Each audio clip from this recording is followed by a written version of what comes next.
যুব সমাজ ধ্বংসের অনেকগুলো কারণ আছে।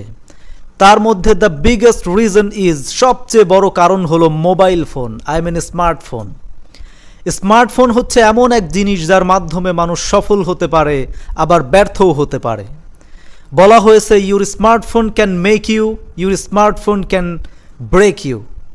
আপনার স্মার্টফোন আপনাকে গড়তে পারে এবং আপনার স্মার্টফোনই আপনাকে ভাঙতে পারে।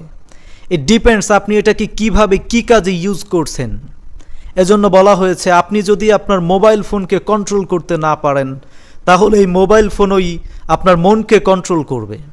এভাবে করে আপনার মন যেমন হবে আপনার চিন্তা তেমন হবে, আপনার চিন্তা যেমন হবে আপনার ইচ্ছা বা অনুভূতি তেমন হবে, আপনার ইচ্ছা বা অনুভূতি যেমন হবে আপনার কাজ তেমন হবে, আপনার কাজ যেমন হবে আপনার অভ্যাস তেমনই হবে, আপনার অভ্যাস যেমন হবে আপনার চরিত্র তেমন হবে, আপনার চরিত্র যেমন হবে আপনার গন্তব্য বা আপনি তেমনই হবেন বা হয়েছেন।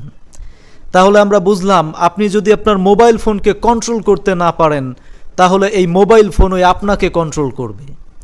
তো বর্তমানে আমাদের যুব সমাজ ফোনকে কন্ট্রোল করতে পারছে না, ফলে ফোনই তাদেরকে কন্ট্রোল করছে।